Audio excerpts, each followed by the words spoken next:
નમસ્કાર મિત્રો, તો તમારું સ્વાગત છે મારી આ રેગ્યુલર હવામાન માહિતી આપતી યુટ્યુબ ચેનલ ઉપર અને હું છું તમારો મિત્ર રાકેશ મોઢવાડિયા। સૌપ્રથમ તમે આ ચેનલ ઉપર નવા હોય અને હજી પણ જો ચેનલને સબસ્ક્રાઇબ ન કીધી હોય તો એકવાર જરૂરથી સબસ્ક્રાઇબરનું બટન પ્રેસ કરી દેજો એટલે મારા વિડીયો તમારા મોબાઈલમાં બતાવે નીચે લાલ કલરનું સબસ્ક્રાઇબ લખેલો છે તે અને વિડીયો આગળ પણ બીજા લોકો સુધી પણ શેર કરી દેજો।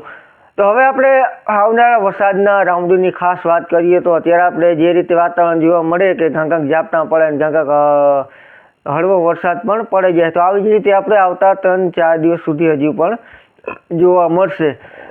તો બંગાળની ખાડીવાળી જે લો પ્રેશર સિસ્ટમની જે અસર સ્વરૂપે આપણે જે વરસાદનું રાઉન્ડ છે તે આપણે કદાચ 17 તારીખથી આપણે જોવા મળે। 17 તારીખથી ગુજરાત રાજ્યના ઘણા બધા વિસ્તારોમાં વાતાવરણમાં એક મોટો પલટો આવે છે અને હળવોથી મધ્યમ વરસાદ કદાચ 17 તારીખના આપણે ચાલુ થઈ જાય ઘણા બધા વિસ્તારોમાં। ત્યારબાદ ધીમે ધીમે તીવ્રતા અને વિસ્તારમાં વધારો થતો જશે। એટલે આ સિસ્ટમના જે અલગ અલગ પરિબળોના હિસાબે આપણે વરસાદનો રાઉન્ડ સાર્વત્રિક જ થઈ જશે તેવી શક્યતાઓ આપણે લાગે છે, કેમ કે વરસાદનો રાઉન્ડ છે તે લાંબો ચાલવાનો છે અને બેક ટુ બેક વરસાદની સિસ્ટમની અસર છે તે થશે। એટલે આપણે જે 17થી 26 તારીખનો સમયગાળો દરમિયાન છે તેમાં આપણે વરસાદ જ જોવા મળશે ગુજરાત રાજ્યમાં અલગ અલગ વિસ્તારમાં અલગ અલગ દિવસે।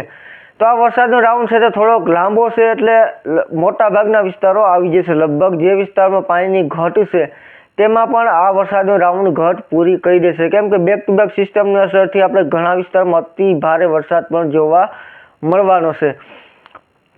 તો આ જે સિસ્ટમોની અસરથી આપણે હાલ કોઈ ફિક્સ વિસ્તાર કહેવાની જરૂર નથી, કેમ કે અલગ અલગ લોકેશન મુજબ બધા વિસ્તારમાં આપણે સારા વરસાદની શક્યતાઓ રહેશે અને ઘણા વિસ્તારો ભારે વરસાદવાળા પણ ઘણા વિસ્તારો આવી જશે એટલે ઘણા વિસ્તારોમાં ભારે વરસાદ પણ જોવા મળશે। તો હાલ કોઈ ચિંતા જેવો વિષય નથી। આ વરસાદનો રાઉન્ડ છે તે હવે આવી જ રહ્યો છે। 3થી 4 દિવસ બાદ આ વરસાદનો રાઉન્ડ છે તે ચાલુ પણ થઈ જશે। એટલે આજે ખાસ જે વરસાદ નથી અને પાણી નથી તેના માટે આ એક સારી વરદાનરૂપ સાબિત થશે આ વરસાદનો રાઉન્ડ છે અને ક્યાંક કદાચ નુકસાનકારક પણ સાબિત થાય, કેમ કે બેક ટુ બેક સિસ્ટમની અસર થઈ રહી છે તો અમુક વિસ્તારમાં આપણે કદાચ વધુ ભારે વરસાદ પણ જોવા મળે તો નવાઈ નહીં। જનરલી આપણે ઘણા વિસ્તારોમાં 7-8 કે 10 ઇંચ સુધીનો જનરલી આંકડો જે આ તારીખો દરમિયાન છે 7-8થી 17-18થી 26 તારીખનો સમયગાળામાં આપણે જોવા મળવાનો જ છે 8થી 10 ઇંચ પર કદાચ અમુક વિસ્તારો એવા પણ હોય કે જ્યાં આથી પણ કદાચ વધારે વરસાદ પડે।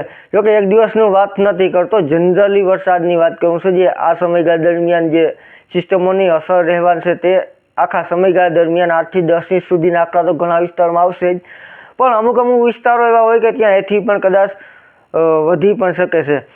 તો એવામાં ક્યાં કદાચ થોડું ઘણું નુકસાન સાબિત પણ થાય, પણ જનરલી આ વરસાદનો રાઉન્ડ છે તે આપણે સારો જ રહેવાનો છે અને બધા વિસ્તારો માટે આ વરસાદી રાઉન્ડ આવી રહ્યો છે એટલે કોઈને ચિંતા કરવાની જરૂર નથી। તો આ વરસાદનો રાઉન્ડ છે તે આપણે 17 તારીખથી ચાલુ થઈ રહ્યો છે અને 25થી 26 તારીખ સુધી કદાચ ચાલશે। ત્યારબાદ આપણે 26 તારીખના પર બંગાળની ખાડીમાં કદાચ લો પ્રેશર સિસ્ટમ બને, પણ તે બાદ તે કઈ બાજુ આગળ વધે શું થાય તે આગળ આપણે સ્થિતિ ક્લિયર કરતા રહીશું। તો ફરી મળીશું નવી અપડેટમાં, ત્યાં સુધી રજા આપશો, આભાર।